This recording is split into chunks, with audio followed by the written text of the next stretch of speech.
ಆಕಾಶವಾಣಿ ವಾರ್ತೆಗಳು. ಓದುತ್ತಿರುವವರು ಶಿಲ್ಪಾ ಹೆಚ್ಎಂ. ಮುಖ್ಯಾಂಶಗಳು: 12ನೇ ಬ್ರಿಕ್ಸ್ ಪರಿಸರ ಸಚಿವರ ಸಭೆ, ಜನಕೇಂದ್ರಿತ ಅನುಷ್ಠಾನ ಆಧಾರಿತ ಪರಿಸರ ಸಂರಕ್ಷಣೆಗೆ ಭಾರತ ಕರೆ. ದೆಹಲಿ ಪ್ರತಿಭಟನೆ ವೇಳೆ ಪೊಲೀಸ್ ಬಲಪ್ರಯೋಗ ಆರೋಪ, ಉನ್ನತ ಮಟ್ಟದ ಸಮಿತಿ ರಚಿಸಿದ ಸುಪ್ರೀಂ ಕೋರ್ಟ್. ಷರತ್ತುಗಳನ್ನು ಅಮೆರಿಕ ಈಡೇರಿಸುವವರೆಗೂ ಹಾರ್ಮುಜ್ ಜಲಸಂಧಿಯಲ್ಲಿ ಸಂಚಾರ ನಿರ್ಬಂಧ, ಇರಾನ್ ಸ್ಪಷ್ಟನೆ. 2025ರ ರಾಷ್ಟ್ರೀಯ ಕ್ರೀಡಾ ಪ್ರಶಸ್ತಿ ಪ್ರಕಟ, ಗಾಯತ್ರಿ ಗೋಪಿಚಂದ್ ಸೇರಿ 17 ಕ್ರೀಡಾಪಟುಗಳಿಗೆ ಅರ್ಜುನ ಪ್ರಶಸ್ತಿ ಘೋಷಣೆ. ವಾರ್ತೆಗಳ ವಿವರ. ಜನಕೇಂದ್ರಿತ ಮತ್ತು ಅನುಷ್ಠಾನ ಆಧಾರಿತ ಪರಿಸರ ಸಂರಕ್ಷಣೆಗೆ ಭಾರತ ಕರೆ ನೀಡಿದೆ. ನವದೆಹಲಿಯ ಭಾರತ ಮಂಟಪಂನಲ್ಲಿ ಇಂದು ನಡೆದ 12ನೇ ಬ್ರಿಕ್ಸ್ ಪರಿಸರ ಸಚಿವರ ಸಭೆಯಲ್ಲಿ ಸದಸ್ಯ ರಾಷ್ಟ್ರಗಳ ಸಚಿವರು, ಹಿರಿಯ ಅಧಿಕಾರಿಗಳು, ನೀತಿ ನಿರೂಪಕರು ಮತ್ತು ತಜ್ಞರು ಚರ್ಚೆಯಲ್ಲಿ ಭಾಗವಹಿಸಿದ್ದರು. ಕೇಂದ್ರ ಪರಿಸರ, ಅರಣ್ಯ ಮತ್ತು ಹವಾಮಾನ ಬದಲಾವಣೆ ಸಚಿವ ಭೂಪೇಂದ್ರ ಯಾದವ್ ಸಭೆಯ ಅಧ್ಯಕ್ಷತೆ ವಹಿಸಿದ್ದರು. ಈ ವೇಳೆ ಮಾತನಾಡಿದ ಅವರು, ಮಾನವೀಯತೆ ಮೊದಲು ಎಂಬ ವಿಧಾನವನ್ನು ಅನುಸರಿಸಿ ಸುಸ್ಥಿರ ಭೂಮಿಯನ್ನು ನಿರ್ಮಿಸುವ ಕಡೆಗೆ ನೀತಿ, ತಂತ್ರಜ್ಞಾನ ಮತ್ತು ಸಾರ್ವಜನಿಕ ಭಾಗವಹಿಸುವಿಕೆ ಅಗತ್ಯವಾಗಿದೆ ಎಂದು ಪ್ರತಿಪಾದಿಸಿದರು. 2005 ಮತ್ತು 2022ರ ನಡುವೆ ಭಾರತ ಮಾಲಿನ್ಯ ಹೊರಸೂಸುವಿಕೆಯ ತೀವ್ರತೆಯನ್ನು 37% ತಗ್ಗಿಸಿದೆ. ಭಾರತದ ಒಟ್ಟು ವಿದ್ಯುತ್ ಸಾಮರ್ಥ್ಯದ ಅರ್ಧಕ್ಕಿಂತ ಹೆಚ್ಚು ಈಗ ಶುದ್ಧ ಇಂಧನ ಮೂಲಗಳಿಂದಾಗಿದೆ ಎಂದು ಅವರು ತಿಳಿಸಿದರು. ಭಾರತದ ಬ್ರಿಕ್ಸ್ ಅಧ್ಯಕ್ಷತೆಯಲ್ಲಿ ಮುಕ್ತ, ರಚನಾತ್ಮಕ ಮತ್ತು ಒಮ್ಮತ ಆಧಾರಿತ ಸಂವಾದ ನಡೆಸಲು ದೇಶ ಬದ್ಧವಾಗಿದೆ. ಎಲ್ಲ ಸದಸ್ಯ ರಾಷ್ಟ್ರಗಳ ದೃಷ್ಟಿಕೋನಗಳು ಮತ್ತು ಕೊಡುಗೆಗಳನ್ನು ಭಾರತ ಗೌರವಿಸುತ್ತಿದೆ ಎಂದು ಸಚಿವ ಭೂಪೇಂದ್ರ ಯಾದವ್ ಹೇಳಿದರು. ಇತ್ತೀಚೆಗೆ ದೆಹಲಿಯಲ್ಲಿ ಪ್ರತಿಭಟನಾಕಾರರ ಮೇಲಿನ ಪೊಲೀಸ್ ಬಲಪ್ರಯೋಗದ ಆರೋಪಗಳನ್ನು ಪರಿಶೀಲಿಸಲು ಸುಪ್ರೀಂ ಕೋರ್ಟ್ ಮತ್ತು ಹೈಕೋರ್ಟ್ನ ನಿವೃತ್ತ ನ್ಯಾಯಮೂರ್ತಿಗಳು, ನಿವೃತ್ತ ಡಿಜಿಪಿ ಮತ್ತು ಸಿಬಿಐನ ಮಾಜಿ ನಿರ್ದೇಶಕರನ್ನು ಒಳಗೊಂಡ ಉನ್ನತ ಸಮಿತಿ ರಚಿಸುವುದಾಗಿ ಸುಪ್ರೀಂ ಕೋರ್ಟ್ ಇಂದು ತಿಳಿಸಿದೆ. ಸಮಿತಿಯಲ್ಲಿ ಇರಬೇಕಾದ ಇತರ ಸದಸ್ಯರ ಕುರಿತು ವಿವಿಧ ಪಕ್ಷಗಳಿಂದ ಸಲಹೆಗಳನ್ನು ಸ್ವೀಕರಿಸಿದ ನಂತರ ಸಮಿತಿ ರಚಿಸುವ ಆದೇಶವನ್ನು ನಾಳೆ ನೀಡಲಾಗುವುದು ಎಂದು ನ್ಯಾಯಪೀಠ ತಿಳಿಸಿದೆ. ಸುಪ್ರೀಂ ಕೋರ್ಟ್ ಮುಖ್ಯ ನ್ಯಾಯಮೂರ್ತಿ ಸೂರ್ಯಕಾಂತ್, ನ್ಯಾಯಮೂರ್ತಿಗಳಾದ ಜೆ ಬಾಗ್ಚಿ ಮತ್ತು ವಿ ಮೋಹನ ಅವರನ್ನೊಳಗೊಂಡ ನ್ಯಾಯಪೀಠ ಜುಲೈ 21ರಂದು ದೆಹಲಿಯಲ್ಲಿ ನಡೆದ ಸಂಸತ್ ಚಲೋ ಪ್ರತಿಭಟನೆಯ ಸಂದರ್ಭದಲ್ಲಿ ನಡೆದಿದೆ ಎನ್ನಲಾದ ಹಿಂಸಾಚಾರದ ಕುರಿತು ಸಿಸಿಟಿವಿ ಮತ್ತು ವಿಡಿಯೋ ದೃಶ್ಯಾವಳಿಗಳನ್ನು ಪರಿಶೀಲನೆಗಾಗಿ ಸಮಿತಿಗೆ ಹಸ್ತಾಂತರಿಸುವಂತೆ ನಿರ್ದೇಶಿಸಿದೆ. ದೇಶದಲ್ಲಿ 3 ಕೋಟಿ ಲಖ್ಪತಿ ದೀದಿಗಳನ್ನು ಸೃಷ್ಟಿಸುವ ಮೂಲಕ ಪ್ರಧಾನಿ ನರೇಂದ್ರ ಮೋದಿಯವರ ದೃಷ್ಟಿಕೋನ ಈಡೇರಿದೆ.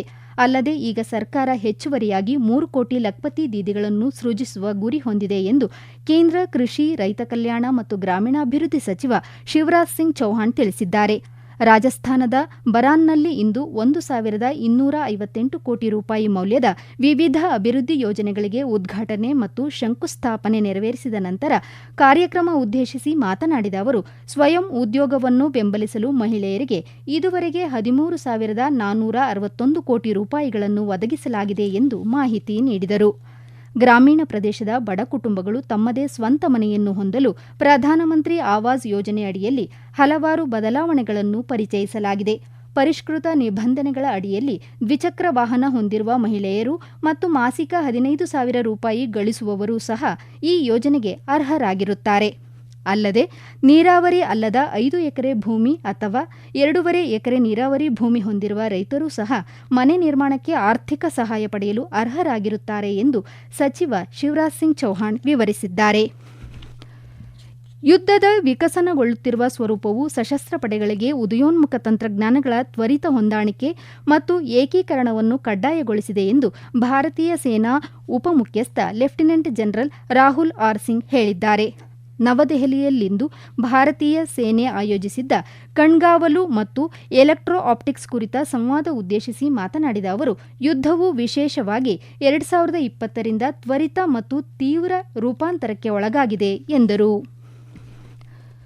ಉತ್ತರ ಪ್ರದೇಶ, ಪಂಜಾಬ್ ಮತ್ತು ಗುಜರಾತ್ಗೆ ನೂತನ ರಾಜ್ಯ ಉಸ್ತುವಾರಿಗಳನ್ನು ಬಿಜೆಪಿ ಅಧ್ಯಕ್ಷ ನಿತಿನ್ ನಬೀನ್ ನೇಮಿಸಿದ್ದಾರೆ.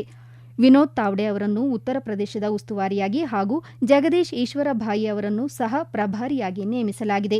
ಡಾ ಸತೀಶ್ ಪೂನಿಯಾ ಅವರನ್ನು ಪಂಜಾಬ್ನ ಉಸ್ತುವಾರಿಯಾಗಿ ಹಾಗೂ ತರುಣ್ ಚುಗ್ ಅವರನ್ನು ಗುಜರಾತ್ನ ಉಸ್ತುವಾರಿಯಾಗಿ ನೇಮಿಸಲಾಗಿದೆ. ಈ ವಾರ್ತೆಗಳನ್ನು ಆಕಾಶವಾಣಿಯಿಂದ ಕೇಳುತ್ತಿದ್ದೀರಿ. ನಮ್ಮ ಎಲ್ಲಾ ರಾಷ್ಟ್ರೀಯ ವಾರ್ತೆಗಳು ಹಾಗೂ ಪ್ರದೇಶ ಸಮಾಚಾರ ಈಗ ಆಕಾಶವಾಣಿ ನ್ಯೂಸ್ ಕನ್ನಡ ಯೂಟ್ಯೂಬ್ ಚಾನೆಲ್ನಲ್ಲಿ ಲಭ್ಯ. ನಮ್ಮ ಎಕ್ಸ್ ಖಾತೆ ಮತ್ತು ಇನ್ಸ್ಟಾಗ್ರಾಂ ಖಾತೆ ಆಕಾಶವಾಣಿ ನ್ಯೂಸ್ ಕನ್ನಡ. ಹೆಚ್ಚಿನ ಮಾಹಿತಿಗಾಗಿ ನಮ್ಮ ಫೇಸ್ಬುಕ್ ಖಾತೆ AIR ಕನ್ನಡ ನ್ಯೂಸ್ ಅನುಸರಿಸಿ. ಮಾಹಿತಿಯ ಹೂರಣ ವಾರದ ಕಾರ್ಯಕ್ರಮ ಪ್ರಚಲಿತ ವಿದ್ಯಮಾನ ಪ್ರತಿ ಬುಧವಾರ 9:15.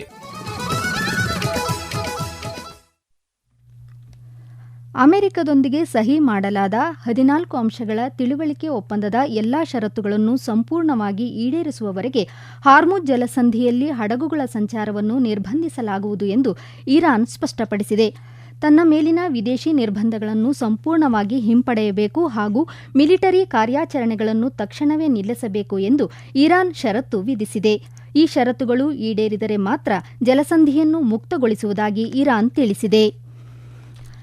ನವದೆಹಲಿಯ ಎಐಸಿಸಿ ಪ್ರಧಾನ ಕಚೇರಿಯಲ್ಲಿ ನಡೆದ ಸ್ವಾತಂತ್ರ್ಯ ದಿನಾಚರಣೆ ಸಂದರ್ಭದಲ್ಲಿ ರಾಷ್ಟ್ರೀಯ ಗೀತೆ ವಂದೇ ಮಾತರಂಗೆ ಅಗೌರವ ತೋರಿದ್ದಕ್ಕಾಗಿ ಬಿಜೆಪಿ ಇಂದು ಕಾಂಗ್ರೆಸ್ ಪಕ್ಷವನ್ನು ತರಾಟೆಗೆ ತೆಗೆದುಕೊಂಡಿದೆ.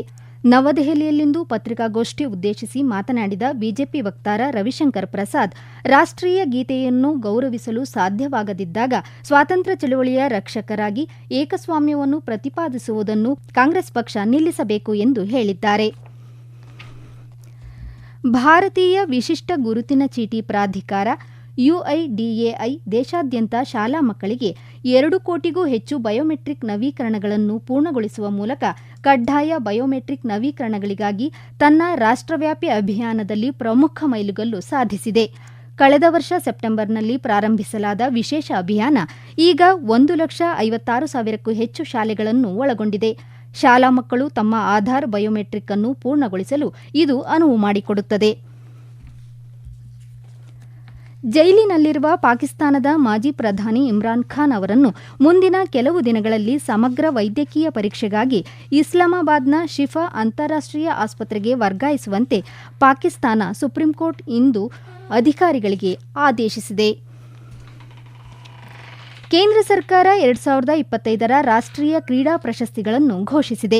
ಮಹಿಳಾ ಬ್ಯಾಡ್ಮಿಂಟನ್ ಡಬಲ್ಸ್ ಜೋಡಿ ತ್ರಿಷಾ ಜಾಲಿ ಮತ್ತು ಗಾಯತ್ರಿ ಗೋಪಿಚಂದ್ ಸೇರಿದಂತೆ ವಿವಿಧ ವಿಭಾಗಗಳಲ್ಲಿ ಒಟ್ಟು 17 ಕ್ರೀಡಾಪಟುಗಳಿಗೆ ಅತ್ಯುತ್ತಮ ಪ್ರದರ್ಶನಕ್ಕಾಗಿ ಅರ್ಜುನ ಪ್ರಶಸ್ತಿಯನ್ನು ಘೋಷಿಸಲಾಗಿದೆ. ಹಿರಿಯ ಫುಟ್ಬಾಲ್ ಆಟಗಾರ ಇಸಯ್ಯ ಅರುಮೈನಾ ಯಗಂ ಅವರಿಗೆ ಜೀವಮಾನದ ಸಾಧನೆಗಾಗಿ ಅರ್ಜುನ ಪ್ರಶಸ್ತಿ ನೀಡಿ ಗೌರವಿಸಲಾಗುತ್ತದೆ. ಅಥ್ಲೆಟಿಕ್ಸ್ ತರಬೇತುದಾರ ಪರ್ವೀನ್ ಸಿಂಗ್, ಬಾಕ್ಸಿಂಗ್ ತರಬೇತುದಾರ ಚೋಟೇಲಾಲ್ ಯಾದವ್ ಮತ್ತು ಶೂಟಿಂಗ್ ತರಬೇತುದಾರರಾದ ನೇಹಾ ನಂದಕುಮಾರ್ ಚೌಹಾಣ್ ಅವರು ದ್ರೋಣಾಚಾರ್ಯ ಪ್ರಶಸ್ತಿಗೆ ಭಾಜನರಾಗಿದ್ದಾರೆ. ಇದೇ ವೇಳೆ ಪುಣೆಯ ಆರ್ಮಿ ಪ್ಯಾರಾಲಿಂಪಿಕ್ ನೋಡ್ಗೆ ರಾಷ್ಟ್ರೀಯ ಖೇಲ್ ಪ್ರೋತ್ಸಾಹನ್ ಪುರಸ್ಕಾರ ನೀಡಿ ಗೌರವಿಸಲಾಗುವುದು ಎಂದು ಕೇಂದ್ರ ಯುವ ವ್ಯವಹಾರಗಳ ಮತ್ತು ಕ್ರೀಡಾ ಸಚಿವಾಲಯ ತಿಳಿಸಿದೆ. ಶ್ರೀಲಂಕಾ ಗಾಲೆ ಅಂತಾರಾಷ್ಟ್ರೀಯ ಕ್ರೀಡಾಂಗಣದಲ್ಲಿ ನಡೆಯುತ್ತಿರುವ ಭಾರತದ ವಿರುದ್ಧದ ಸರಣಿಯ ಮೊದಲ ಟೆಸ್ಟ್ ಪಂದ್ಯದ 4ನೇ ದಿನದಾಟದ ಅಂತ್ಯಕ್ಕೆ ತನ್ನ 2ನೇ ಇನ್ನಿಂಗ್ಸ್ನಲ್ಲಿ ಶ್ರೀಲಂಕಾ 4 ವಿಕೆಟ್ ನಷ್ಟಕ್ಕೆ 84 ರನ್ ಗಳಿಸಿದೆ. ಈ ಮೂಲಕ 288 ರನ್ಗಳ ಹಿನ್ನಡೆಯಲ್ಲಿದೆ. ಅಂತಿಮ ದಿನದಾಟ ನಾಳೆ ಮುಂದುವರಿಯಲಿದೆ. ಮೊದಲ ಇನ್ನಿಂಗ್ಸ್ನಲ್ಲಿ ಶ್ರೀಲಂಕಾ 284 ರನ್ ಗಳಿಸಿದೆ. ಭಾರತ ತನ್ನ ಮೊದಲ ಇನ್ನಿಂಗ್ಸ್ನಲ್ಲಿ 462 ಹಾಗೂ 2ನೇ ಇನ್ನಿಂಗ್ಸ್ನಲ್ಲಿ 193 ರನ್ ಗಳಿಸಿದೆ. ಶ್ರೀಲಂಕಾ ವಿರುದ್ಧದ ಮೊದಲ ಟೆಸ್ಟ್ ಪಂದ್ಯದ 4ನೇ ದಿನದಂದು ವಿಕೆಟ್ ಕೀಪರ್ ಮತ್ತು ಬ್ಯಾಟರ್ ರಿಷಬ್ ಪಂತ್ ಟೆಸ್ಟ್ ಕ್ರಿಕೆಟ್ನಲ್ಲಿ 100 ಸಿಕ್ಸರ್ಗಳನ್ನು ಸಿಡಿಸಿದ ಮೊದಲ ಭಾರತೀಯ ಮತ್ತು ವಿಶ್ವದ 4ನೇ ಆಟಗಾರ ಎಂಬ ಹೆಗ್ಗಳಿಕೆಗೆ ಪಾತ್ರರಾಗಿದ್ದಾರೆ. ನವದೆಹಲಿಯ ಇಂದಿರಾಗಾಂಧಿ ಒಳಾಂಗಣ ಕ್ರೀಡಾಂಗಣದಲ್ಲಿ ನಡೆದ BWF ಬ್ಯಾಡ್ಮಿಂಟನ್ ವಿಶ್ವ ಚಾಂಪಿಯನ್ಶಿಪ್ನಲ್ಲಿ ಭಾರತದ ಉನ್ನತಿ ಹೂಡಾ ಅವರು ಮ್ಯಾನ್ಮಾರ್ನ ಥೇಟ್ ತುಜಾರ್ ಅವರನ್ನು ನೇರ ಸೆಟ್ಗಳಿಂದ ಸೋಲಿಸುವ ಮೂಲಕ ಮಹಿಳಾ ಸಿಂಗಲ್ಸ್ ವಿಭಾಗದ 2ನೇ ಸುತ್ತಿಗೆ ಮುನ್ನಡೆದಿದ್ದಾರೆ. ಈಗ ಕೊನೆಯಲ್ಲಿ ಮತ್ತೊಮ್ಮೆ ಮುಖ್ಯಾಂಶಗಳು. 12ನೇ ಬ್ರಿಕ್ಸ್ ಪರಿಸರ ಸಚಿವರ ಸಭೆ, ಜನಕೇಂದ್ರಿತ ಅನುಷ್ಠಾನ ಆಧಾರಿತ ಪರಿಸರ ಸಂರಕ್ಷಣೆಗೆ ಭಾರತ ಕರೆ. ದೆಹಲಿ ಪ್ರತಿಭಟನೆ ವೇಳೆ ಪೊಲೀಸ್ ಬಲಪ್ರಯೋಗ ಆರೋಪ, ಉನ್ನತ ಮಟ್ಟದ ಸಮಿತಿ ರಚಿಸಿದ ಸುಪ್ರೀಂ ಕೋರ್ಟ್. ಷರತ್ತುಗಳನ್ನು ಅಮೆರಿಕ ಈಡೇರಿಸುವವರೆಗೂ ಹಾರ್ಮುಜ್ ಜಲಸಂಧಿಯಲ್ಲಿ ಸಂಚಾರ ನಿರ್ಬಂಧ, ಇರಾನ್ ಸ್ಪಷ್ಟನೆ. ಹಾಗೂ 2025ರ ರಾಷ್ಟ್ರೀಯ ಕ್ರೀಡಾ ಪ್ರಶಸ್ತಿ ಪ್ರಕಟ, ಗಾಯತ್ರಿ ಗೋಪಿಚಂದ್ ಸೇರಿ 17 ಕ್ರೀಡಾಪಟುಗಳಿಗೆ ಅರ್ಜುನ ಪ್ರಶಸ್ತಿ ಘೋಷಣೆ. ಇಲ್ಲಿಗೆ ವಾರ್ತಾ ಪ್ರಸಾರ ಮುಕ್ತಾಯವಾಯಿತು. ನಮ್ಮ ಮುಂದಿನ ವಾರ್ತಾ ಪ್ರಸಾರ ನಾಳೆ ಬೆಳಗ್ಗೆ 7:05. ಇದೀಗ ವಿಧಾನಮಂಡಲದಲ್ಲಿ ಇಂದು ಮೂಡಿಬರಲಿದೆ.